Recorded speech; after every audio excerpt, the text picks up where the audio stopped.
Yu Otosaka discovers he has the power to possess people for 5 seconds. He decides to misuse his way through high school but is unfortunately caught using his power and forced to transfer schools. Otosaka joins the student council, makes amazing friends, and sets out on exciting missions to curb other power users all over Japan. In the opening scene, Yu Otosaka, a philosophy-literate middle schooler, discovers his inhuman ability to possess people around him. As time passes, Otosaka experiments with his new superpower and studies the processes. He learns that whenever he thinks of someone else, he can temporarily possess the person for 5 seconds before being forced back into his unconscious body. After coming to terms with the vastness of his power, Otosaka misuses it to cheat in exams and mess with the people he doesn't like. To become the highest scorer in his high school entrance exam, Otosaka scouts out brilliant students interested in the high school of his choice to copy during the entrance exam. His scout plan works as calculated, and Otosaka becomes the student with the highest entrance examination score. As the top scorer, the newly admitted high schooler, Otosaka, gives a speech at the welcoming assembly. While the female students swoon over his handsome features, the male students eye him in envy. Unknowingly to the careless high schooler, he is being watched and filmed by a girl with long white hair. Being the top student and having good looks as a bonus, Otosaka is asked out constantly by the girls in his school. In the next scene, Otosaka turns down a girl's request for them to get together. He lies that he has no time for distractions to maintain his grade, but in reality, all he does is possess the brilliant students and steal their answers. While the girl he turned down walks away, Otosaka inwardly admits that the only person he would date is Shirayanagi Yumi, the most beautiful girl in his class. As expected, Otosaka misuses him to work his way into Yumi's life. One day after school, Otosaka stages an accident and swoops in to save Yumi like a knight in shining armor. He offers to take Yumi to the school nurse to treat her injured leg. After treating her leg, Yumi, out of courtesy, asks her savior if she could treat him to a pancake date with her friend. When Otosaka pretentiously denies her offer, Michon, Yumi's friend, takes a hint and stylishly excuses herself from the scene. The manipulative high schooler inwardly commends Michon for her ability to take a hint, and outwardly agrees to Yumi's offer. The same sneaky girl hides in a corner while filming the scene before her. At the cafe, Yumi shows her date a better way to eat pancakes. After the duo gushes over the sumptuous pancakes, Yumi nervously refers to a music band playing on the TV. Yumi's date, in confusion, asks who the musicians are, and Yumi, in surprise, mentions that the band is a popular music group among boys. After their pancake date, Yumi sweetly asks Otosaka if they could hang out some other time after school, and Otosaka agrees. As time passes, Otosaka becomes closer to Yumi. One afternoon, Otosaka is called into the student council office. In the student council office, the council president, Umura, informs Otosaka that he is holding a copy of his answers from Otosaka's most recent academic assessment. Umura asks Otosaka to redo the test in front of him because he is under suspicion of cheating. He assures Otosaka that if he can get 90% or higher of the answers correctly, Otosaka is free to go. Umura adds that if he gets lower, Otosaka will be considered guilty. Otosaka fakes an outrage to escape the test. Umura informs Otosaka that the school's higher-ups requested the test. He adds that if Otosaka refuses to participate, he will face expulsion. After hearing about Umura's condition, Otosaka has to resit for the test. When Otosaka attempts to cheat by possessing Umura and reading through his excellent answers from his last test, Otosaka is bewildered to find that the content of his supposed answer sheet is a thirsty picture of a random model. In annoyance, Otosaka controls Umura and rips the thirst picture into shreds. When Umura regains consciousness of his body, he looks at his hands in confusion. Otosaka mentions that Umura had torn the paper into pieces. At that moment, the girl, who has been trailing him for months, appears beside him and introduces herself by her surname, Tomori, and by her post as the student council president from a different school. Tomori exposes her knowledge of Otosaka's superpower and points out that he has been using it to cheat on all his tests. Otosaka denies having powers and blames his unusual pass-outs on narcolepsy. Tomori pulls out a copy of Otosaka's medical records and declares that she sees no trace of him having such medical conditions. Otosaka flips his desk in mock confusion and runs out of the school. While running, he spots Yumi by the roadside and attempts to drag her along with him, but he falls her down. Otosaka decides to run as fast as he can and leave Yumi behind. A boy with glasses, Jojiro Takaju, chases Otosaka around town and takes him to a secluded open field. Tomori informs Otosaka that he is going to transfer to their school. When Otosaka tries to protest, Tomori mentions that many people have supernatural powers. She adds that the powers are a disease that only lasts through puberty and will one day fade away. Tomori tells Otosaka that until his powers have disappeared, he will attend their school, Star Ocean Academy. When Otosaka tries to talk, Tamori assures him they have gotten his guardian's approval. Otosaka tries to attack Tamori, but Tamori turns invisible and beats him up. When Otosaka asks if Tamori's power is turning invisible, the boy with glasses explains that Tamori can only turn invisible to one person at a time. Tamori mentions that after transferring schools, Otosaka will join the student council. Otosaka asks why they need him on their team, and Tamori responds by saying they need him to stop people like himself who abuse their powers. At home, Otosaka's sister, Ayumi, gushes while telling Otosaka that their uncle had told her they have each gotten a scholarship to attend Star Ocean Academy's middle school and high school. During dinner, Otosaka warns his sister not to speak about their mother, who had pushed them onto their uncle after the divorce, and reminds her that his family consists of only her. Ayumi mentions that she always had a strange feeling like there used to be another person in their family, but Otosama accuses his sister of mixing dreams with reality. At school, Otosaka and his sister move into their new joint dormitory. Otosaka has a flashback to when Yumi dumped him after informing her of his transfer. Tamori and her friend with glasses visit Otosaka and join the siblings in unpacking. Tamori gets along quite well with Ayumi and decides to show her her invisibility power as a trick. After the guests take their leave, the siblings sit back to enjoy a nice dinner. The following morning, Otosaka refuses his sister's request to walk to school together. After a short while of bickering between the siblings, Otosaka recalls his weird dream of strolling along a path with his sister and a strange boy. Otosaka wonders who the strange boy in his dream is. Otosaka is baffled to meet Tamori and her friend in front of his dormitory. When Otosaka asks if every student in the school has supernatural powers, Takaju informs Otosaka that most students have merely shown signs or are likely to develop them. Tamori adds that in the past, people who were seen using special powers were usually sent away to the scientists to be experimented on like guinea pigs. When Otosaka mocks Tamori for exaggeration, Tamori mentions that her brother was one of the victims.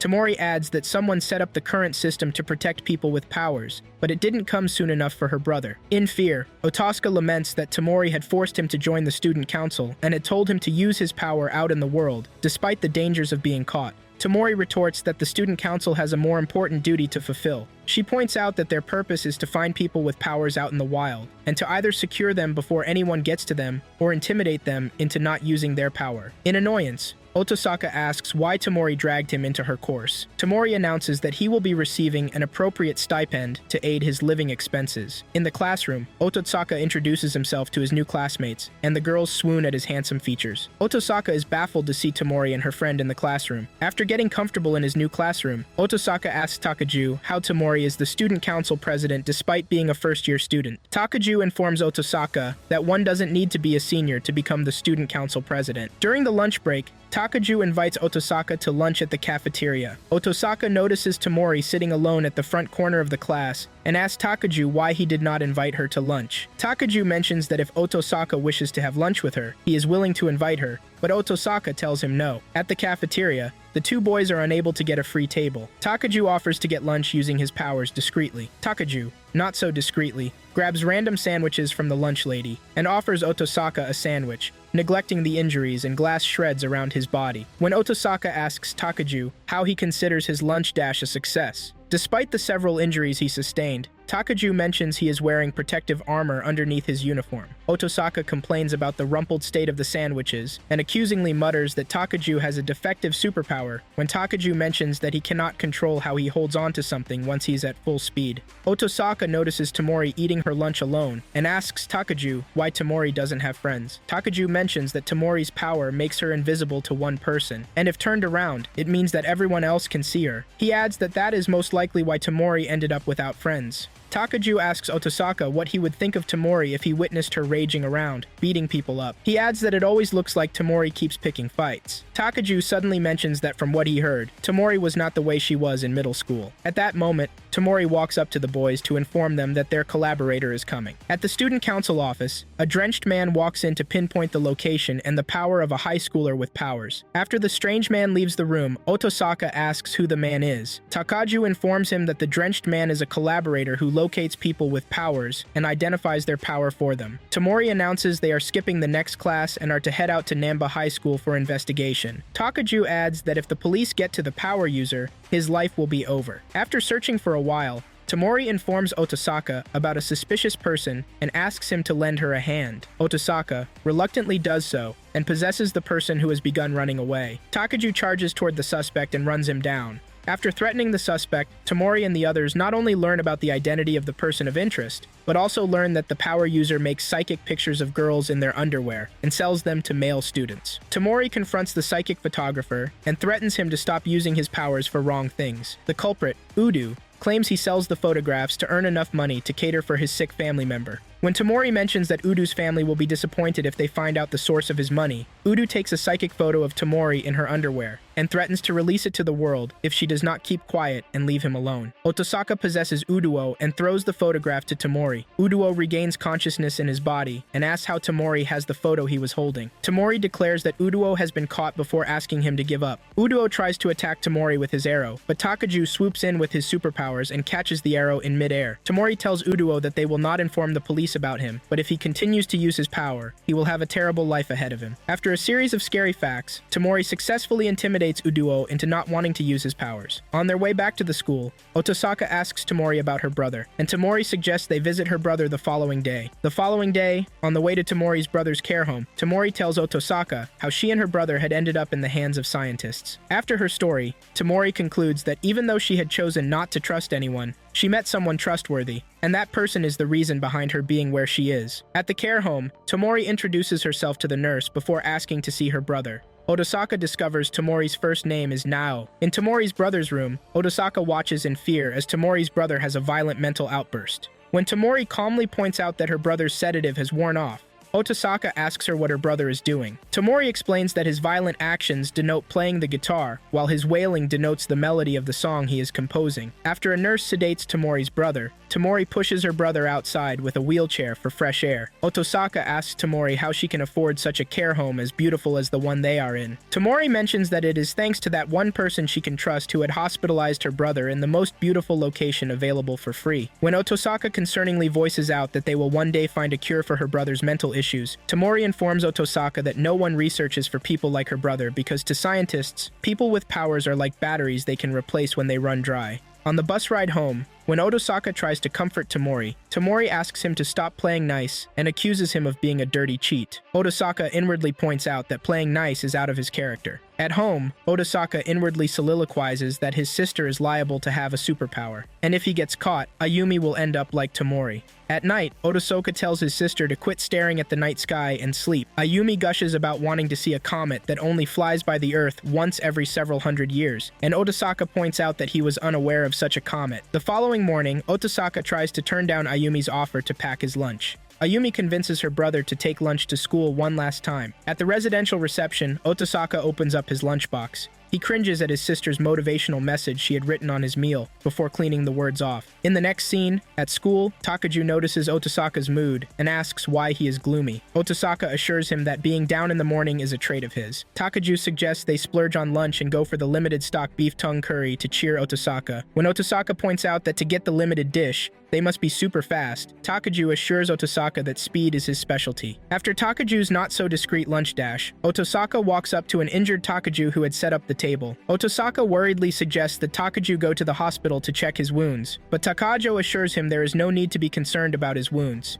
He adds that he is used to sustaining injuries while patting the blood on his face with a napkin. When Otosaka tries the beef tongue curry for the first time, he swoons over the taste of a meal different from the pizza sauce-infused food his sister cooks. Tomori interrupts the boys' lunch date by informing them about the arrival of the collaborator. In the student council office, Otosaka asks Takaju why the collaborator is always wet. Takaju informs him that the collaborator cannot use his power until he soaks himself with his clothes on. After the collaborator identifies a person possessing two superpowers, Tomori urges her team to move immediately to find a way to convert the person to their side. Tomori points out that the location shown to them by the collaborator is an open road, and the group wonders what is significant about the road. Tomori points out that the person must be on the move, and Otosaka mentions that it is strange on an open road. After changing a few conversations, Tomori urges her team to check the area. While searching the pinpointed area, Tomori films the whole occurrence on her camera. She notices a box around them. She points out that their person of interest is most likely on the run, and they must have hit the edge of the box while running. When Otosaka asks her how she can deduce her conclusions, Tamori calls his attention to a clear dust line on the lower box that shows that the box was on the dust spot for a long time and had been shifted recently. Tamori urges her team to move faster when she discovers footsteps behind smaller feminine footsteps. After searching for a while, the group meets a woman smoking in the idol street who informs them that some men are chasing a well-known idol down the street. When Tamori asks who the idol is, the woman mentions Nishimori Yusa. Tamori and Otosaka inwardly admit to being familiar with the idol's name, but cannot identify a face with the name. Takaju swoons over the idol, and Otosaka recalls that the idol is the female musician his sister loves. While the trio continues their search for the idol, Takapo yaps about the achievement of the idol and his love for her. Tamori spots a suspicious man peeping at them and alerts her teammates. After the group collectively takes the man down, Tamori threatens him into disclosing who he works for and the reason he is after the celebrity. A guy with red hair approaches the trio to ask who they are. Tamori discloses that they are people who are chasing Nishimori, the idol. When the boy defensively asks why they are looking for her, Tamori mentions that they have come to save the targeted idol. The boy asks if the group has any relationship with the star, and Tamori exposes that they each have superpowers like Nishimori. Tamori proves her statement by turning invisible. After witnessing Tamori's superpower, the boy agrees to take them to Nishimori's hiding place. At the said hiding place, Takaju gushes over being in the presence of his favorite idol, and the idol sweetly acknowledges him. The red-haired boy's friend questions his friend's decision to bring absolute strangers into their hiding spot. The red-haired boy informs his friend that the guests are people who possess superpowers like their friend Misa. Out of curiosity, Tamori curiously asks if Misa is the idol's real name, but the red-haired guy mutters that the name is part of why their predicament is complicated. The second guy asks his friends if trusting the group of strangers is the right thing to do, and the red-haired guy informs him that the said group had fought off the enemy on their behalf with their superpowers. Tamori asks the idol if she is aware of feeling like someone else is in her body that isn't her. The idol sweetly admits that lately, she has been falling asleep and waking in a completely different place, and that the doctor says she might have multiple personalities. Tamori assures the idol that she does not have a personality disorder, before explaining to the idol's friends that Nashimori can channel the spirit of the dead into her body. Tamori asks the boys if their friend uses her power to support another girl called Misa, and the boys confirm it. When asked what relation they share with Misa, the boys disclose that Misa was their friend and Nashiori's older sister, who died in an accident. At that moment, Misa's spirit takes over her sister's body. Misa violently accuses her friends of blabbing about her to strangers. Misa begins to burn down their little hideout place. Misa ignores the pleas from her friends, but stops her outburst after spotting a plate of marshmallows her sister was eating before she overtook her body. Tamori points out that Nashiori is not in control of summoning, and that the first power of channeling spirits is Nashimori's power, while the person she channels wields the pyrokinesis power. After Misa confirms Tamori's conclusion, Tamori asks Misa about her relationship with the guys. Misa discloses that the guys are friends from her living days. Tamori again asks if Misa knows why her sister is on the run. One of the boys pulls out a smartphone and explains that Nishimori accidentally took a big shot TV producer's phone home after a day on the set. He adds that the idol read some of the producer's texts, and they found out about his reckless spending and shady dealings. Tamori asks if they have taken the phone's battery out, and one of the boys confirms that they did the previous day. Tamori calmly informs them that with the help of GPS tracking, their chasers most likely know where they are hiding. She points out that it is too late to return the phone to its owner without serious payback, and if they go to the police, Nishimori will be shunned in the industry for selling out the producer. With an aggressive look, Misa suggests they burn the TV station down, but Tamori violently shuns Misa's suggestion and accuses her of attempting to get her sister to prison. After Misa calms down, Tamori mentions that if Misa and her friends are willing to cooperate, they can save Nishimori and get a sneaky little revenge. Misa agrees to work with Tamori and her team before letting go of her sister's body. Nishimori regains consciousness and asks if she has fallen asleep again, but Tamori assures her everything is fine. Tamori announces it is time to begin their revenge plan before informing the guys they will need a fireproof vest with a sinister look. At night, Misa calls the producer and proposes a meeting point. At the meeting point, the boys discreetly take down the producer's guard and stand in their place. After the producer threatens Nishimori over her career, Mira takes over and pretentiously takes down her friends with her power. Not only does she show off her pyrokinesis powers, but she also pretends to wield other powers to scare the producer away. After beating up the terrified producer, Misa gives him back his phone, threatens him, and lets him off under a warning. In the next scene, Tamori thanks Misa and her friends for playing along with her plan, When Misa points out that her sister's troubles are over, Tamori explains the situation before asking Misa to transfer to Ocean Academy and join them in their operations. When one of Misa's friends opposes Tamori's approach, Tamori reminds him that if Nishimori is caught using her powers, she will be experimented on like a guinea pig. Tamori adds that her school and its adjoining apartments are the safest places for Nishimori in Japan. Mira permits Tamori to take her sister in, and the boys point out that when Nishimori's power goes away, they will not be able to speak to Misa again. While the red-haired boy looks in despair, Tamori confirms their conclusion. When the red-haired guy tries to act out, his friend pulls him and mentions that all they can do is say their goodbyes. The red-haired guy demands privacy and confesses his feelings to Misa. He admits that he feels responsible for her death because they were both in the accident, and he escaped with just a scratch. Misa comforts her friend and advises him to start his life afresh without carrying her in his heart like a burden. The red-haired guy agrees to leave his feelings for his dead friend in the past, and Misa says her final goodbyes to her friends. At home, Ayumi scolds her brother for coming home late before inviting him to the table for his dinner. While the siblings wash the dishes after dinner, Nishimori's song plays on the TV, and Ayumi swoons over her favorite celebrity. Otosaka informs his sister that Nishimori is transferring to their school the following day, and Ayumi gushes over the probability of meeting her idol in person. The following morning, Otosaka forces himself to eat the overly sweet breakfast laced with pizza sauce his sister prepared. In the classroom, a boy announces he has earth-shattering news. After calling the attention of his classmates, the boy discloses that Nishimori is transferring into their school. While the other students in the class gush over the coming of their favorite celebrity, Takaju blushes and comments about how hyped their classmates are. Otosaka annoyingly complains about how much worse the swoons will be when the idol arrives. At that moment, a teacher walks into the class with a new student and asks the newbie to introduce herself. The idol introduces herself by her real name, Yusarin Kurobane Yusa, and the whole class, excluding Otosaka, swoons over her sweetness. One of the students in the classroom comments about Yusa's real name, and Takaju irritably asks how he is unaware of the idol's real name. Yusa, the idol, informs her fans that she will be away for work occasionally, but she would like to enjoy her high school life with all of them.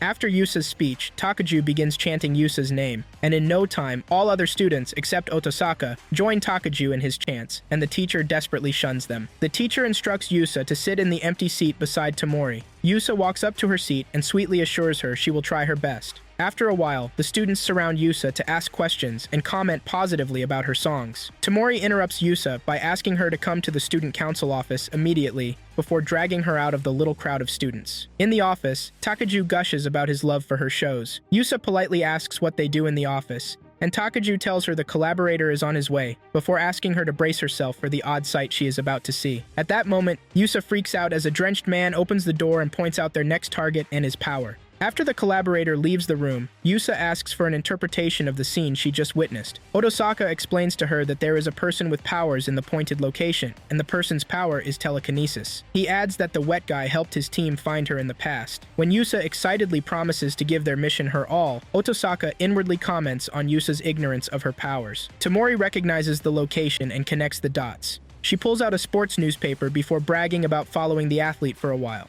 The rest of the team picks up the sports paper and reads an article about a high schooler with a phenomenal knuckleball. Tamori mentions that after reading about the athlete, she went to watch his practice. Tamori plays the video she took on the practice pitch. When Takaju comments about the preciseness of the athlete's throw, Tamori points out that the athlete holds the knuckleball strangely in every throw. Takaju asks if Tamori implies that the athlete uses telekinesis to change the ball's trajectory after it leaves his hand, and Tamori confirms she is. When Yusa swoons at Tamori's words, Otosaka wonders if the idol understands what Tamori is implying. Tori declares they set out instantly to get the athlete to stop using his powers before the qualifiers start. When Yusa asks about them leaving the school during school hours, Tamori assures her that as long as she is on the student council, skipping class won't affect her grades. At the practice pitch of the athlete's school, Tamori boldly introduces herself and her team. When the athlete of interest walks up to Tamori and her friends to ask why they interrupted their training session, Tamori accuses the athlete of using his telekinesis to throw his knuckleball perfectly. The athlete calmly denies having powers, and Tamori explains that the powers are like an illness that disappears once one finishes puberty. She adds that his powers will be long gone by the time he hits pros, and if he is caught using his powers, he will be rounded up and will be never allowed to throw a baseball again. Tamori advises the athlete to stop using his power entirely, but the athlete asks her who will round him up if he is caught using his powers. Tamori lets him know that the people she was referring to are scientists who experimented on people with supernatural powers. The athlete asks Tamori if she expects him to believe her, and Tamori turns invisible to show him she means business. At that moment, Misa takes over Yusa's body and threatens to burn the athlete, but Tamori scolds her to relax. Tamori proposes the athlete's team play against hers, with the condition that he will do as she says if he loses. She promises to stay out of his way if they win. Tamori asks the athlete what is driving him to use his power to cheat when he knows he will never make the pros, and the athlete tells her all he wishes for is to attend Koshien. With that, Tamori fixes a date and location for their match, and the athlete agrees. One of the athlete's teammates refers to the athlete as Arifumi before asking what is wrong. In the next scene, Otosaka asks if anyone on their school team can hit Arifumi's knuckleball, and Tamori mentions that powers can manipulate the hit. When Otosaka asks Tamori what sort of powers the school team has, Tamori informs him that no one on their school team has any powers, but some of them have the potential for them.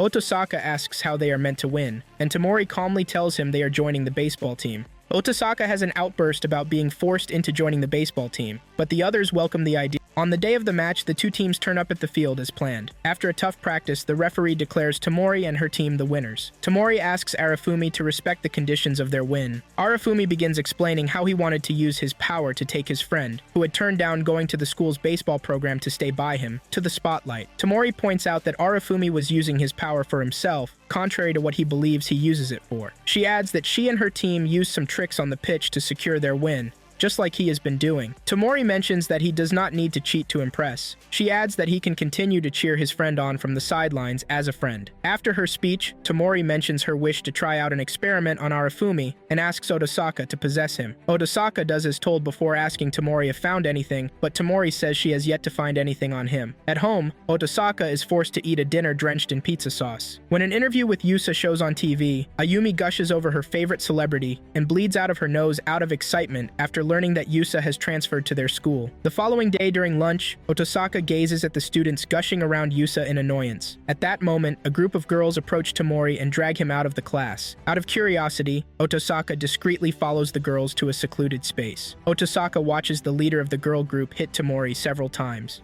After the girls leave, Otosaka walks up to Tamori and asks if she is okay. Tamori notices Otosaka's discomfort and accuses him of hating how she handled the situation when he did not bother to lay a finger in her aid. Tamori announces the arrival of the collaborator before making her way to the student council office. At the office, Yusa, in concern, asks Tamori what happened to her, and Tamori calmly tells her she ran into a lynch mob. Otosaka and Takaju share a secret signal. Mira takes over her sister's body and suggests they take revenge, but Tamori refuses. After the collaborator informs them of their next target, Tamori slams a news report of a flying man in excitement. When Tamori urges the team to get prepared for their mission, Otosaka asks her how they are going to catch up with the flying man in the mountain. Tamori points out that the man is most likely in the mountain to practice his power, and she is willing to stake out until she finds a means to get a hold of him. When asked how long she plans to stake out, Tamori lets her teammates know she is ready to wait out as long as possible before suggesting they all go to the supermarket to stock up on the necessary things needed for their trip. At the supermarket, Yusa watches Tamori and Otosaka shop for food items and asks Takaju if the two are dating. Takaju tells her they most likely aren't before commenting that they will make a charming couple. At the entrance of the woods, Tamori instructs the boys to set out the tent while she and Yusa sort the cooking. When her teammates complain about spending the night in the woods, Tamori reminds them that she had told them they were going to stake out until their target shows up. After walking for a bit, Tamori suggests they set up the tents before the day gets dark.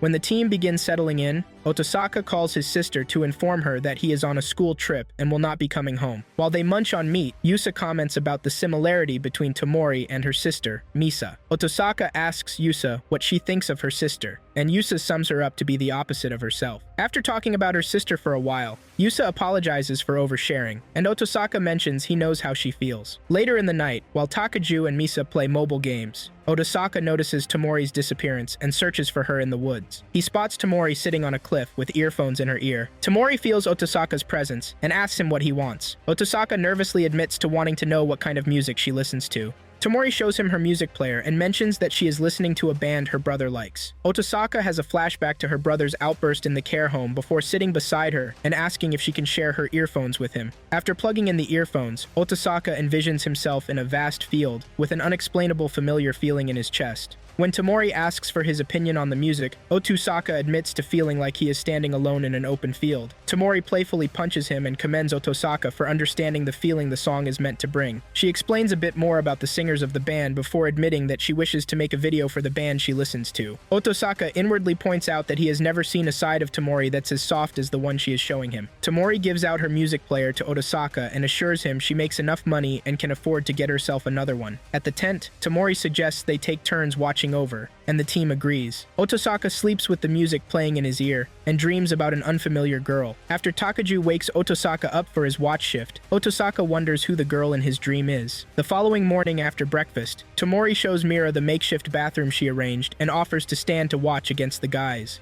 At night, while the boys clean up, Otosaka comments on Takaju's body. Takaju mentions that his power warrants him to withstand punishment, and no matter how much protective gear he has under his uniform, it helps him to have a fit body. When Otosaka comments about Takaju's willingness to go far for his powers, Takaju advises him he might need to do the same because he may one day face a trial that he cannot imagine. Otosaka chuckles before asking Takaju how he could enhance a power that lets him possess people for 5 seconds. Takaju begins to talk about it being up to Otosaka, but he cuts himself off. When Otosaka admits he is curious about what he wants to say, Takaju discloses he was thinking about Otosaka having a fair share of girl problems with his facade. Otosaka admits that all his power has done is get him dumped before asking what age the powers often wear off. Takaju informs him that the powers disappear when one graduates high school. By the tent, Tamori refuses Otosaka's request to go back home to check on his sister. She claims to have a feeling that their mission will come to an end the following day. The following day, the levitating man shows up to question the high schoolers in the woods. Tamori informs the young man that they plan on staying in the woods forever. When the young man tries to call the cops on them, Tamori mentions that they will all be arrested because they are dwelling on private property. She pulls out the magazine of a flying man and asks to confirm if the young man is the man in the report. Tamori explains his motive of waiting their visit out,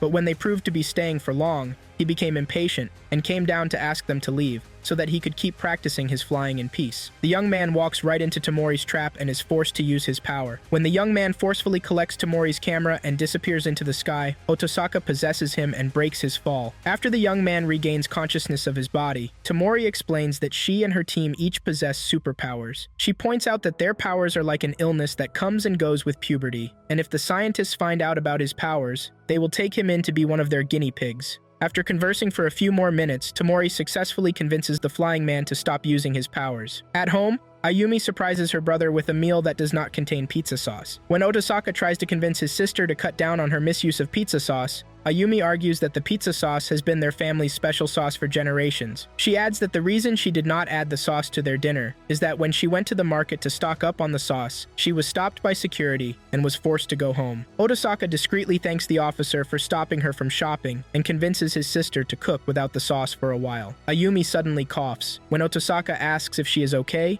she assures him she is, and mentions that she has a lot of stories about the stuff that happened to her while he was away. Ayumi informs her brother that she politely turned down a boy in her class, and suddenly begins coughing again. After checking his sister's temperature, Otosaka concludes that Ayumi has a cold before telling her to warm up her body in a bath. While Otosaka tucks his sister in, Ayumi apologizes for sneezing more frequently. Otosaka pets his sister goodnight and leaves for his room. The following day, Ayumi's fever gets worse, and Otosaka tells her to spend the day resting. In Ayumi's class, while the teacher marks Ayumi absent for the day, the boy who asked Ayumi out feels bad about the absence of his crush. In the student council office, the collaborator barges in to identify the group's next mission. He announces their person of interest has the power to collapse. After the collaborator leaves, Otosaka wonders out loud if collapsing counts as a superpower. Takaju points out that their person of interest is in the school's linked apartment. Tamori comments about how strange it is for someone with powers to be in the apartment during school hours. She adds that since the powers only manifest during puberty, it must be a student at home recovering from a sickness. In fear, Otosaka remembers that his sister is homesick. Tori notices his discomfort and asks Otosaka about it. He informs her that his sister is in bed sick with a fever, and Tamori points out that siblings have a higher chance of developing them. Otosaka has a quick flashback to Tamori's brother's outburst in the care home before Tamori suggests they check on Ayumi. Otosaka feels uncomfortable bringing Yusa and Takaju to see his sister, because Takaju often misbehaves around Yusa. Tamori notices Otosaka's discomfort and tricks Takaju into looking at a giraffe by the window before kicking him out of the building. Otosaka inwardly thanks Tamori for her action, and Tamori informs Yusa that Takaju Kaiju wears enough protective gear to hold the fall. Tomori suggests the three of them visit Ayumi after school. After a trip to the supermarket, the three arrive at Otosaka's apartment door. Otosaka informs Yusa that his sister is a big fan of hers before warning her not to do something that will get her overly excited, and Yusa agrees to show up with her face covered. In the room, Otosaka meets Ayumi surrounded by her friends. One of the two girls stands up, politely apologizes for the intrusion, and introduces herself as Numura, Ayumi's class representative. The boy crushing on Ayumi introduces himself as Oikawa, before adding that he wishes their first meeting would give way to many more meetings. Numura sighs and accuses Oikawa of brown-nosing even after Ayumi rejects his advances. Otosaka notices Ayumi's third friend sitting quietly beside Ayumi, and Numura announces their leave. While his sister's friends walk out of the door, Otosaka catches the quiet girl sneering at his sister discreetly, and the quiet girl runs out of the house in realization. When Tomori enters the room, Ayumi asks if she is dating her brother. When Tomori and Otosaka deny being in a relationship, Ayumi comments about them being perfect for each other. Yusa walks into the room, and Ayumi's nose bleeds fervently after realizing who her guest is. Tomori quickly walks over to Ayumi to stop her nose bleeding. After one more nosebleed from Ayumi, the girls present their gifts to her. Otosaka asks his sister how her appetite is before mentioning he bought some instant rice porridge for her, and Ayumi spouts about sharing dinner with all of them. After eating, Yusa gets called to work and takes her leave early. After Tomori threatens Otosaka into joining her to do the dishes, Ayumi smiles and declares that she is aware they are dating behind her back. The two deny once again being in a relationship. After Ayumi teases the two for a bit, Tomori, with a bored look, comments that someone as smart and handsome as Otosaka is out of her league before giving out a forced laugh. Otosaka instructs his sister to drop the topic and focus on the TV. After handing Ayumi her medicine and tucking her in, Otosaka asks her to get some sleep. Ayumi admits to being scared to fall asleep because of the bad dream she had in the afternoon. Tomori assures Ayumi that it is common for people with a fever to have bad dreams before asking what her dream was about. Otosaka chastises Tomori for trying to remind his sister of her nightmare, and Tomori drops the topic. Tomori announces her leave, and Ayumi teases her brother when he offers to walk Tomori out. Outside the apartment, Tomori lets Otosaka know that asking his sister the sort of nightmare she had might prove vital to solving the mystery behind the collapsing power. Otosaka points out that it is uncertain whether Ayumi is their person yet. Tomori agrees with Otosaka before pointing out that the odds of their target being Ayumi are exceedingly high. Tomori mentions that the collapse of power is dangerous and that she is saying what she is saying for Ayumi's good. Before taking her leave, Tomori asks Otosaka to let Ayumi stay home the following day, even if her fever goes down for her safety. In the next scene, Otosaka asks his sister about her dream, and Ayumi tells him she dreamt of the groundbreaking. In fear, Otosaka asks his sister for details, but Ayumi cannot provide more information. At school the following day, Otosaka narrates his sister's dream to the student council, and Tomori points out that the power might be so fearsome that it engulfs the owner as well, before pointing out that they still need more information to conclude. When Yusa asks what they can do to gather information, Tomori suggests they ask the people in charge of the CCTV in the middle school if they have seen anything out of the ordinary. Tomori adds that they can also ask the teachers to keep an extra eye on Ayumi for the safety of the children. Otosaka agrees to keep his star at home, while Tomori continues gathering information. The following day, Otosaka measures Ayumi's temperature before asking if she has any more strange dreams. Ayumi informs her brother she did not, and gushes over feeling well enough to go to school. Otosaka asks his sister to sit out the day at home to ensure she recovers fully, but Ayumi secretly sneaks out to school after her brother leaves. During lunch, Tomori calls the boys over to the office. At the office, Tomori informs the group that Ayumi is in school. Otosaka surprisingly mentions that he had instructed her to stay at home. After asking about Ayumi's health, Tomori points out that she must have ignored Otosaka's warning and went to school during the third period. With a stern look, Tomori mentions that she has a bad feeling about the situation. At the middle school, Oikawa desperately asks Ayumi to go out with him after school hours after Ayumi refuses to go with him on his first request. Numura pushes him off of Ayumi and accuses him of not taking a hint. Numura pins Oikawa to the wall and asks Ayumi to continue her walk. In the empty hallway, Ayumi meets Konishi, the quiet friend who coldly accuses her of stealing Oikawa's attention. In the next scene, Tomori and the others take a shortcut to the middle school to save Ayumi. After ranting, Koinishi pulls out a weapon, and Ayumi fearfully tells her they can easily talk their difference out. While Ayumi runs, Tomori and the others run as fast as they can to save her. Ayumi reaches a dead end. When Koinishi walks towards her with a sickly expression and tries to attack her, Ayumi unknowingly unleashes her collapsing superpower and destroys half of the school. Tomori and her team arrive at the scene, and Otosaka Otosaka runs into the ruins and begins to search the crushed parts for his sister in fear, despite being warned to stay away from the dangerous location. A block of pillar breaks in front of him and lands on him. In the next scene, Otosaka wakes up in the hospital and immediately asks for his sister. The doctors sadly inform Otosaka of the passing of his sister. After receiving the unfortunate news, Otosaka goes numb. In the apartment, Otosaka cries over not appreciating his sister's presence whilst she is alive. He admits to never thinking there would be a day his sister would vanish. After having an outburst over the death of his sister, Otosaka loses his will to live and resorts to watching TV and eating instant noodles for days numbly. Otosaka shuts himself from the outside world and his friends completely despite their attempts to reach out to him. Shirayanagi, Otosaka's crush in his old school,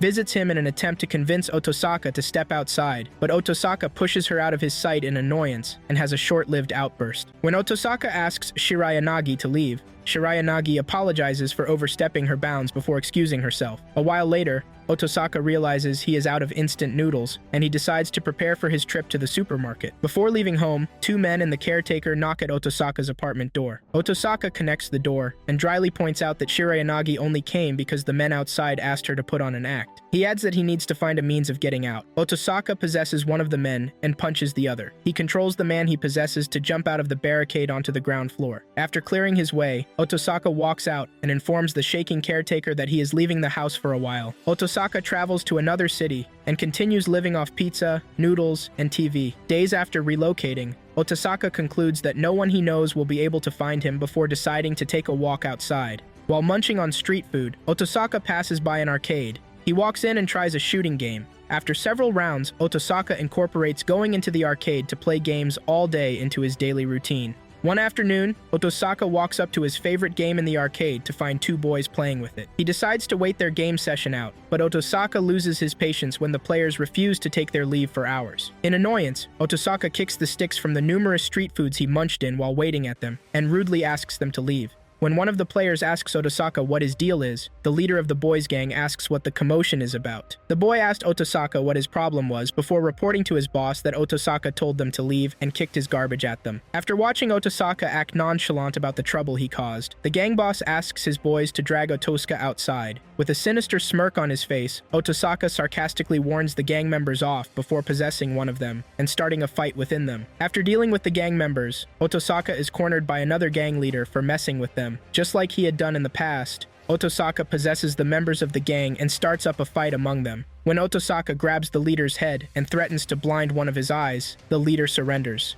Otosaka feels the thrill of defeating cocky gang members and begins to go about making it his hobby to beat up gang members around the area. At night, Otosaka rolls up the blunt and attempts to light it up. Before he could light it, Tomori, from nowhere, kicks the rolled substance from Otosaka's hand. A few minutes later, Otosaka asks Tomori how long she has been with him. Tomori informs him she has been with him the whole time. She adds that if she had let him smoke the blunt, he would pass the point of no return. When Otosaka asks Tomori if someone has made her follow him around, Tomori lets him know that she got a leave of absence from the school. In annoyance, Otosaka asks her why she has followed him around. Tomori admits that she feels responsible for the situation, and that she has been pondering over possible decisions that could have saved Amu. She promises to stay by Otosaka's side until he recovers. When Otosaka tries to get aggressive with Tomori, Tomori asks if he wants to become an addict, or lose his humanity. Otosaka softens his expression, and asks Tomori what he is to do. Tomori mentions that he needs a proper meal. She makes Otosaka promise they each stay out of each other's way, after he takes a bite of the food. Tomori leads Otosaka to Takaju's family house, and asks him to watch TV while she cooks.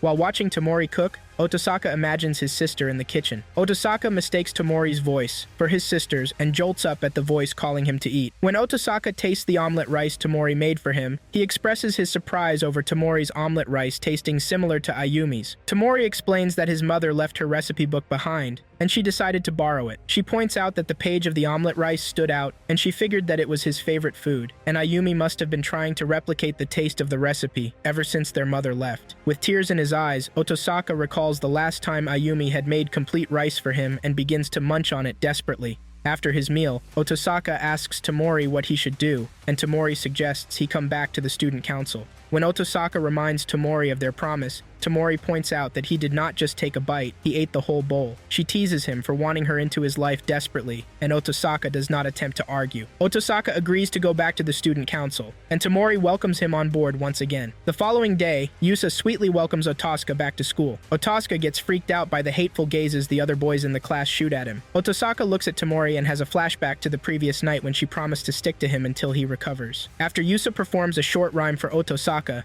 two girls walk into the class to inform Yusa they have just ordered her new single. The other students echo the girls' speech, and Takaju shows off his concert tickets. Otosaka smiles at things getting back to normal, and makes a mental note to apologize to Shirayanagi the next time he sees her. Yusa informs her classmates that she brought the PV they got to order her new single. In the cafeteria, Otosaka appreciates Takajo's attempt to welcome him, but Takaju denies taking part in any welcome treat. Otosaka thanks Takajo for getting him a meal from the cafeteria, and gushes over the taste of the curry tongue beef. While the boys enjoy their meals, Tamori calls them to the office, and the two boys swiftly nozzle the rest of their food and race their way into the student council's office. After complaining about the boys' late arrival, Tamori suggests they watch Yusa's PV. After watching the video, Takaju cannot do anything other than shed tears of love. Tamori admits the song is good enough, and Yusa swoons over Tamori, finding her song pleasant. After watching the PV, once again, Otosaka asks why the collaborator is taking his time. Tamori admits that the collaborator is not coming before presenting 2 tickets to the band she loves. She points out that she only has 2 tickets, and one of them is hers. Takaju and Yusa push Otosaka to attend the concert with Tamori. While walking home,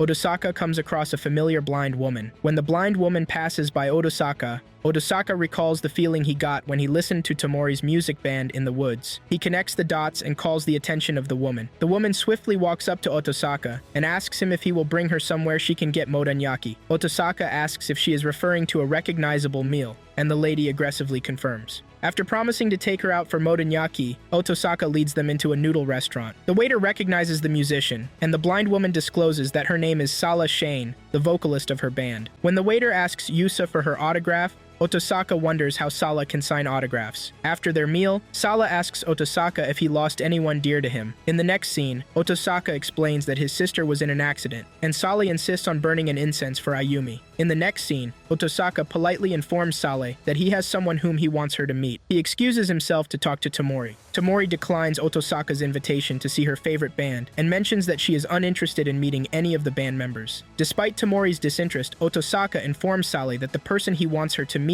is far away. Sale assures him that she doesn't mind a bit of distance, and the two begin their journey to Tamori's brother's care home. On the bus, Otosaka asks Sale if she is completely blind. When Sale confirms she is, Otosaka points out that the fact that she can sign autographs means she is not blind from birth. Sale tells Otosaka that losing her sight is penance for her sins. Sale suddenly begins narrating her history of wanting to become a rock star and cheating her way up to fame. She adds that the negative effect her fame had on her family made her stop and settle to become the lead singer for a small-time band. Sale advises Otosaka to make the right decision when the time comes. While Otosaka and the artist make their way to the compound of the care home, Otosaka has a flashback to when Tamori uninterestedly allows him to introduce Sale to her brother to test out a theory. At the facility, Otosaka warns Sale before opening Tamori's brother's room. In the room, Tamori's brother displays his usual outburst, and Sale asks for a full understanding of the strange situation. After Otosaka brushes Sale about the older boy in the room,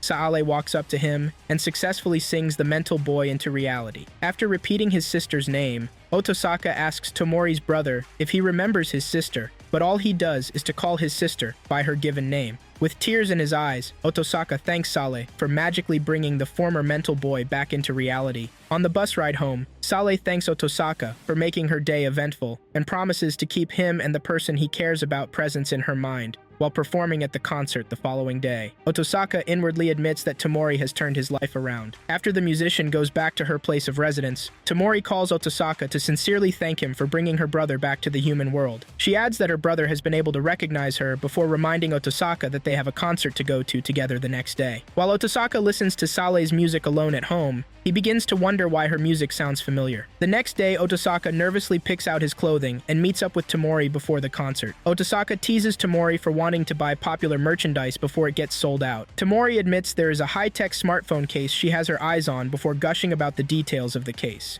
When she asks Otosaka if he wants a phone case too, Otosaka points out that if he does get one, they will have a matching phone case. Otosaka feels hurt by Tomori's immediate rejection, and the two proceed to the shop. When Otosaka announces he is not going here to wait in the multitude of people, Tomori drags him by his hand and pulls him along with her to accompany her. Otosaka has a strange feeling after taking note of the band's logo in front of them. Tomori notices the shift in Otosaka's countenance and asks him what is wrong. Otosaka lies that he was wondering why the line was so long, and Tomori mentions that pulling a crowd is what a world-renowned band can do. After getting the phone case, Otosaka watches Tomori fangirling over acquiring a phone case with a plastic inscription of her favorite band. The two proceed to the concert, and the audience cheers Sala on when she walks onto the stage. After Sala's performance, Otosaka gets the strange vibe he feels whenever he listens to her singing. When Sala announces she is about to sing a new song in Japanese, Otosaka realizes he knows the song after hearing a few lines. Prosaka begins to lose his sanity and ends up screaming before going unconscious. In the next scene,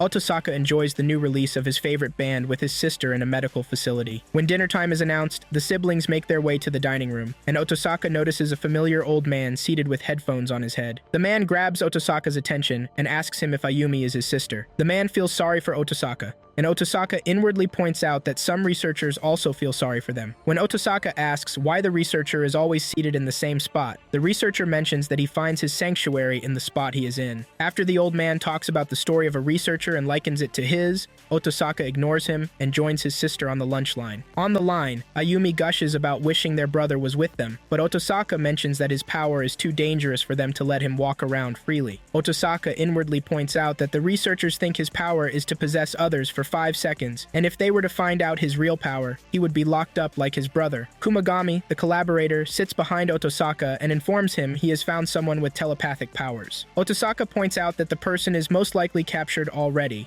and Kumagami confirms he is. Kumagami informs Otosaka about his escape plans and leaves them in the hands of Otosaka. A group of officers enters the break room to escort the collaborator. One of the officers asks Otosaka if the collaborator has given him anything. Otosaka denies receiving anything from the collaborator. After escorting Kumagami out, Ayumi asks her brother why the officers are always escorting the collaborator. Otosaka explains to his sister that the reason is because, like their brother, the collaborator has a unique and impressive ability. After having their nightly checkup, Ayumi gets separated from her brother by officers. When Otosaka tries to make a fuss, he gets electrocuted and goes unconscious. Otosaka wakes up to experience the ground shaking under him. Otosaka bangs the door in fear, and at that moment, the old researcher he met a while ago opens his cell door with severe injuries. He informs Otosaka that the researchers tried to force Ayumi's power out forcefully, but due to Amuyi's dangerous power, she has been placed under restraints. When Otosaka asks if they are planning to lock his sister up, the old researcher tells him that they plan to dissect and dispose of her.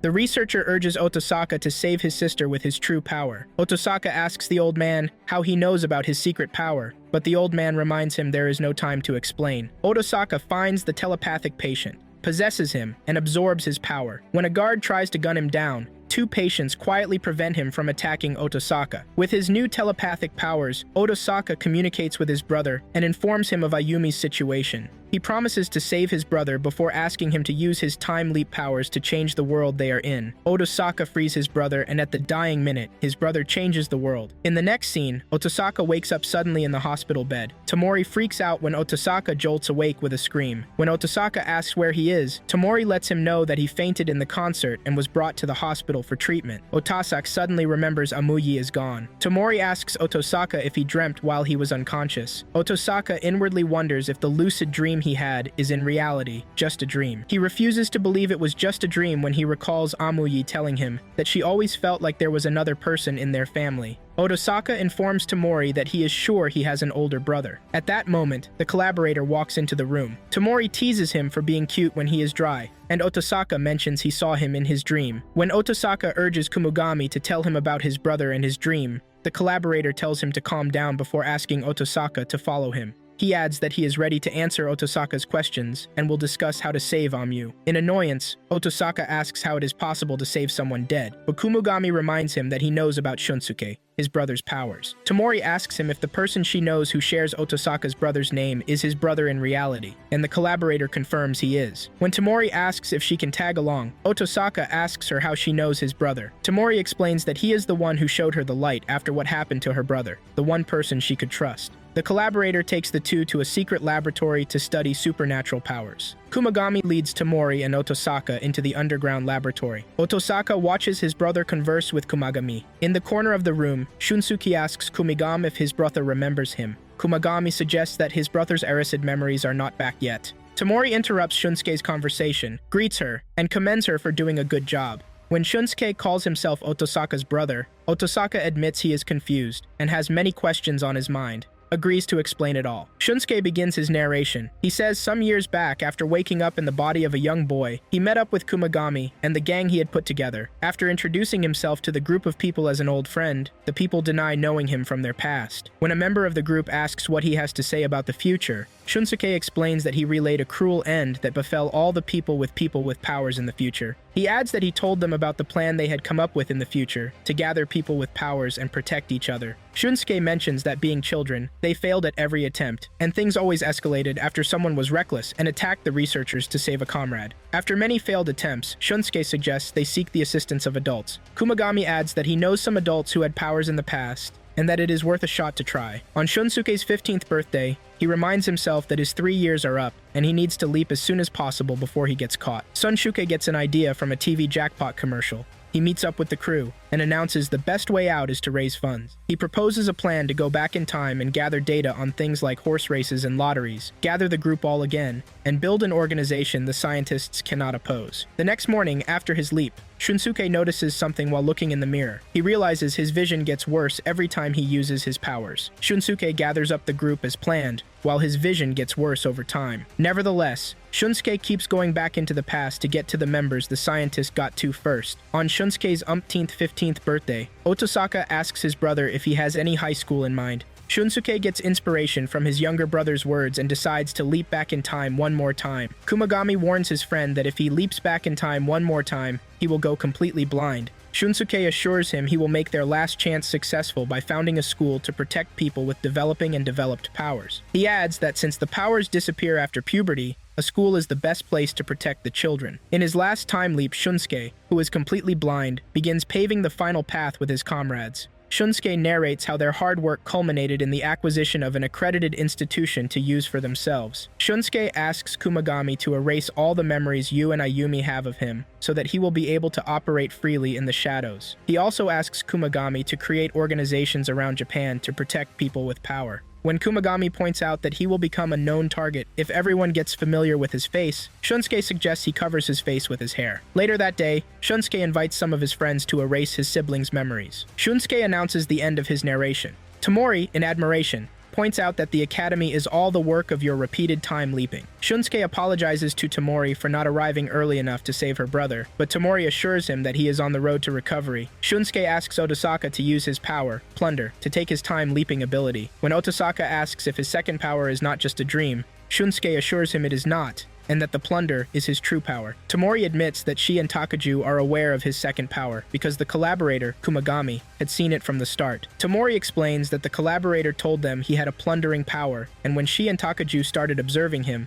they realized that he did not understand his powers. She informs him that by possessing people with powers, he plunders their powers, and there is proof that all the people he possessed in the past lost their powers. Otosaka, in annoyance, exclaims that if he had been aware of his power all along, their missions could have been a lot simpler. Tamori mentions that she thought the people needed to know why they should not use their powers before ripping them off their powers. She adds that they were lucky Otosaka never realized his true power. Otosaka realizes he must possess all the power from the people he has possessed and tries them out. Shunsuke instructs Otosaka to take his power and travel back in time to save their sister. He tells Otosaka that all he has to do is go back to the first day Amu started showing her symptoms, steal the precarious power of collapse from her, and fill him in when they cross paths. As instructed, Otosaka goes back in time, after asking only Tamori to check on his bedsick sister. Otosaka informs Tamori that he has come from the future and in 3 days, Ayumi will die at the hands of her power. He mentions that he has come to prevent her death from happening. He adds that when he lost Ayumi, he fell into a deep depression and she pulled him out of it. Tamori points out that it happened in the future, but Otosaka thanks her nevertheless. Otosaka steals his sister's power, and the following day,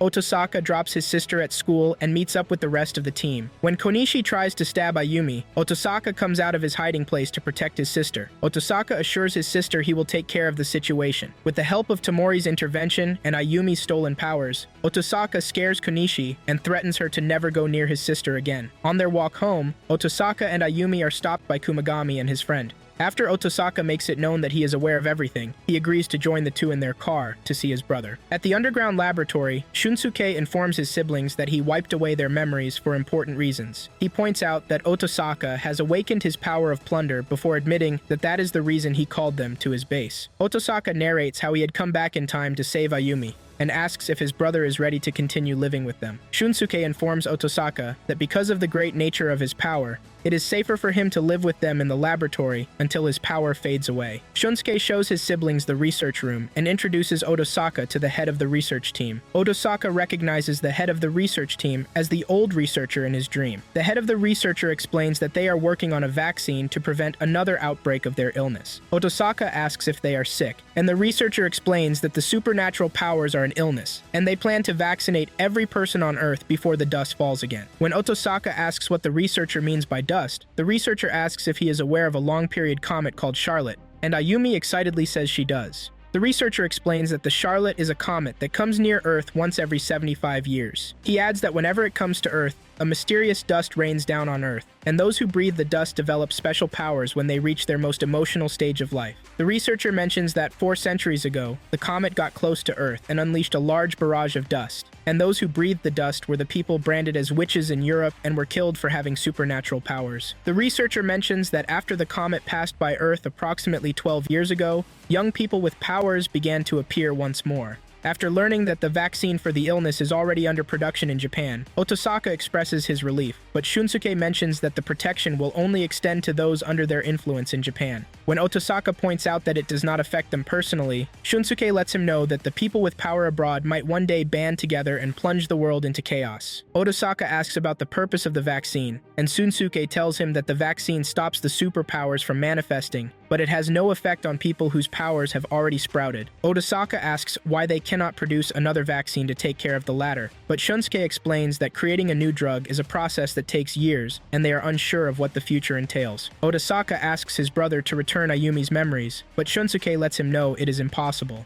When Otosaka points out that he has regained his, Shunsuke lets him know that he is uncertain of how he was able to get his memories back. Before introducing himself properly to a welcoming Ayumi, Shunsuke introduces his siblings to his team, and they all focus their attention on Ayumi. In the laboratory, Otosaka feels left out, but eventually gets called to play a game against Kumagami. After winning, Kumagami announces he has a vision of someone with powers. Otosaka asks him if he can join him on his trip to the student council office, but everyone in the room refuses and reminds him that he is the last person they want to see outside. Otosaka wonders what Tamori is doing in school and questions himself for thinking about her. In the company car, Kumagami asks the driver why he is shaking, but the driver assures him everything is okay. After missing a turn, the driver apologizes and informs Kumagami that his family was threatened and he needs to take him somewhere else. Kumagami is shocked to learn that his driver kept a family despite the rules of the group. The driver apologizes and voices out that he kept it a secret to prevent being kicked out of the pack. The driver packs by a rundown building. He leads Kumagami into the building and calls out the people that made him betray his group. A foreigner, a little girl, and 2 men show up and welcome Kumagami. The driver demands to see his family, but gets threatened to do one more job before they set his family free.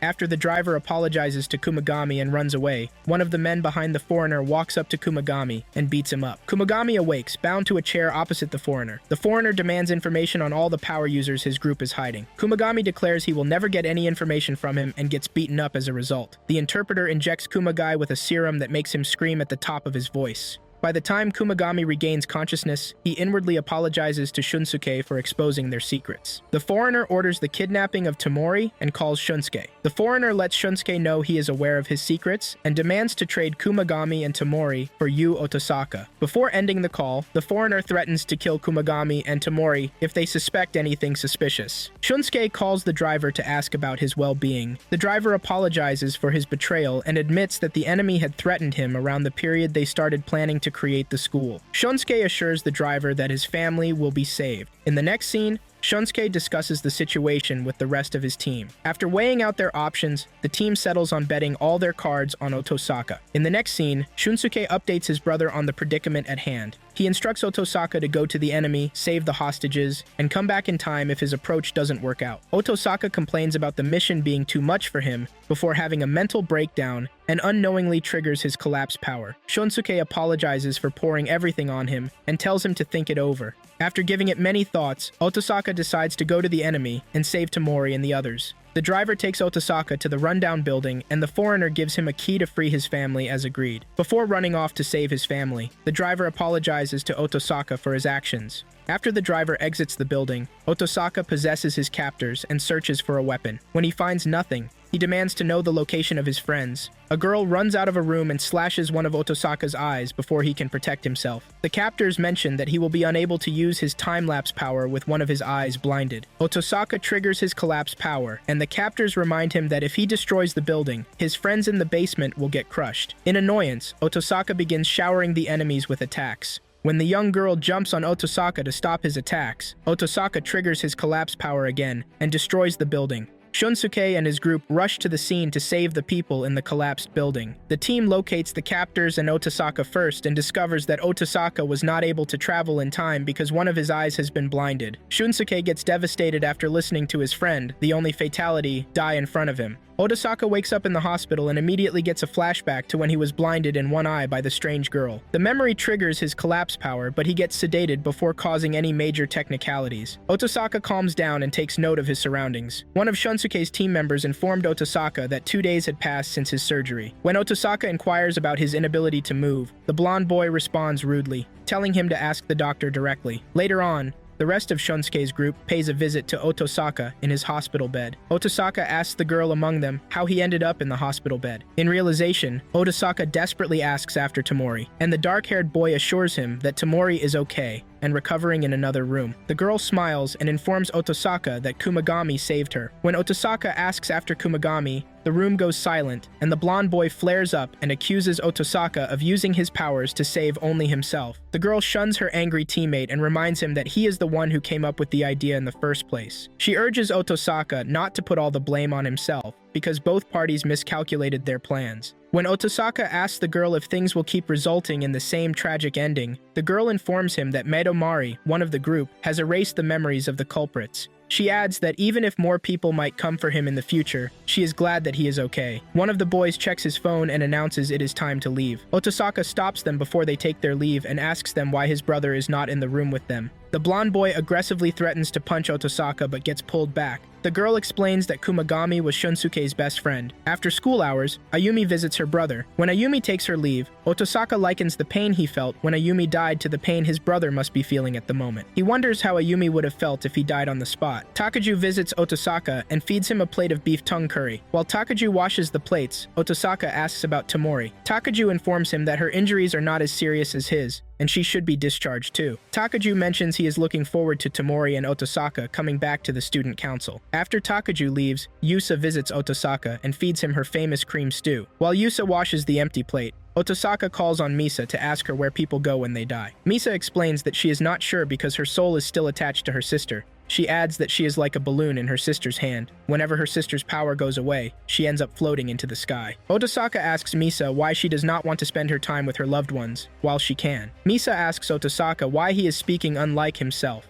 and Otosaka tells her he had a close brush with death, and it made him realize that it is best to see one's loved ones while one still can. Misa explains that meeting her loved ones when she is declared dead officially is not so easy. When Misa spots the washed pot Yusa had washed, she points out that the cream stew is a dish passed down from generations in their family. Otosaka likens her history to the pizza sauce history in his own family. Misa talks about her parents and how she was the black sheep of her family, and Otosaka urges her to meet with her parents while she remains on Earth. Misa admits she will give Otosaka's speech a thought before releasing her hold on Yusa's body. When Yusa regains consciousness, Otosaka asks her what her parents do for a living. Yusa tells him that her parents run a soba bar up in the mountains of Nagano Prefecture. Otosaka suddenly urges Yusa to visit her parents as soon as possible, and Yusa agrees to talk to her manager instantly. Later on, Otosaka tries to visit Tamori, but he hesitates and heads back to his room. Otosaka comments on Yusa's smart idea to turn her visit to her parents' home into an advertisement for their bar. While Yusa tells her viewers her opinion about the food served to her, Misa overtakes her body and relays a sweet message to her parents. The following day, Ayumi wishes Otosaka a happy 16th birthday and presents a plate of omelet rice to him.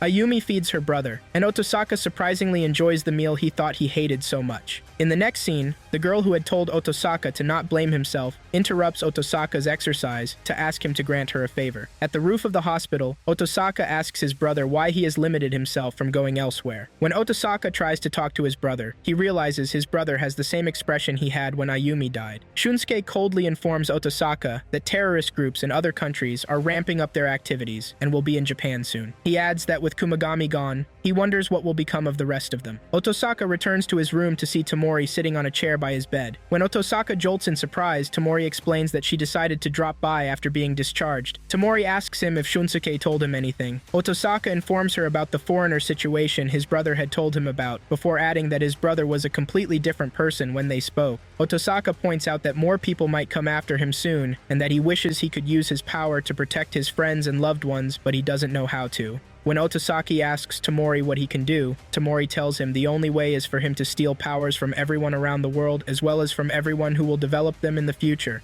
She points out that although doing that can turn him into a monster capable of exterminating humanity, it is the only way he can save everyone with powers. Tamori adds that contrary to her perception of him in the beginning, she sees him as someone she can trust. When Tamori prepares to take her leave and asks Otosaka to forget the crazy plan she made up, Otosaka informs her that he wishes to carry on the plan. Otosaka walks up to her and admits that in the future, he would like to be the one to save her. When Tamori asks him why, Otosaka confesses to having romantic feelings for her. Tamori gives out a scowl in disbelief before asking what she has done to warrant him incurring such feelings for her. Tamori promises to date him when he comes back from saving everyone with supernatural powers around the world. She asks him to start by taking her powers, and Otosaka does as told. In the next scene, Otosaka informs his brother of his plans to plunder from every power user in the world to save them, but Shunsuke tells him it is not possible. Otosaka argues that he is embarking on the mission to make Kumagami and the others' sacrifice count. Otosaka consoles his brother and informs him that he has already taken Tamori's power. After informing Shunsuke's team about Otosaka's plan, one of the members asks how he plans to locate everyone with powers.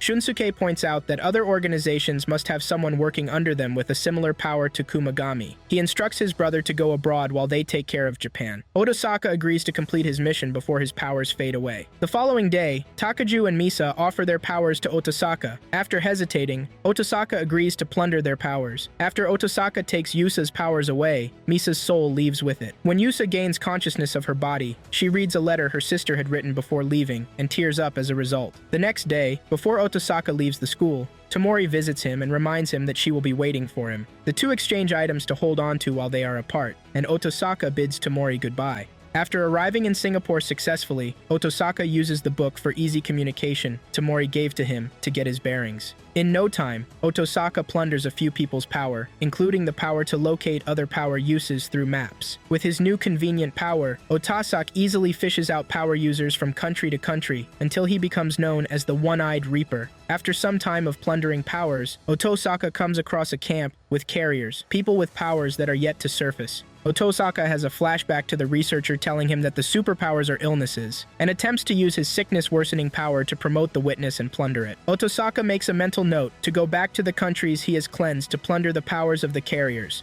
After plundering the power of a healer, Otosaka fights the urge to heal his blinded eyes, go back in time, and save Kumagami. In the next scene, Otosaka triggers his collapse power and destroys half of the hotel he was residing in. While Shunsuke and the others wonder why they cannot reach Otosaka's cell phone, Otosaka is on the verge of losing his sanity. He barely stops himself from killing a citizen who came to help him up from the ruins. He forces himself to sleep, and the following morning, Otosaka wakes up to the news. He has a flashback to the horrendous destruction he caused the previous night, and promises himself to never take a nap again. Otosaka realizes that his memory is getting foggy, but carries on with his mission. Months later, Otosaka barely remembers Tamori's face and begins to act out of character. In no time, he moves to Europe to continue his cleansing mission. Otosaka loses himself and most of his memories of his life in Japan, but hangs on to the communication jotter Tamori had made for him without remembering why or who gave it to him. Another set of months go by, and Otosaka plunders many more countries with his unstable sanity. One evening, a girl stops a man from attacking Otosaka. The man asks the girl to leave the way, but the girl declares she will remain and protect him at all cost. The man admits he is a bounty hunter, and the girl points out she doesn't care. When the bounty hunter decides to attack the girl with his arrow, Otosaka intervenes. He comments that the final power he has to plunder is a foolhardy courage before plundering the little girl's power and asking her to go home. After absorbing the final supernatural power on Earth, Otosaka begins his journey home slowly. While walking, he suddenly remembers he has no memory of where he comes from. The bounty hunter shoots him with his arrow and walks up to him to carry Otosaka's passed-out body. At that moment, Shunsuke arrives on the scene through a helicopter and saves his brother. Otosaka regains consciousness and sees himself in the hospital with Tamori seated on the chair beside him. Tamori praises Otosaka for his success and informs him that the doctors confirmed that he is not in danger and all he has to do is take things easy. After Tamori helps Otosaka sit up, Otosaka asks who she is. Tori gasps and recollects herself. She explains to herself that plundering millions of superpowers must have taken a toll on him and messed with his brain. She calmly points out that they are lucky that he can speak, before introducing herself as his girlfriend in excitement. When Otosaka asks why he has no memory of having a girlfriend, Tamori explains to him that they were in the same class and they were both in their high school's student council. She adds that when he left, he promised her they would go out when he came back. Otosaka apologizes for not remembering her, and Tamori mentions she is the one who made the communication book for him. Otosaka smiles and tells Tamori that the little jotter was a charm he always kept with him no matter what. Tamori thanks him and welcomes him home with tears in her eyes. Ayumi, Otosaka, and his friends reunite and share their excitement for the future ahead of them.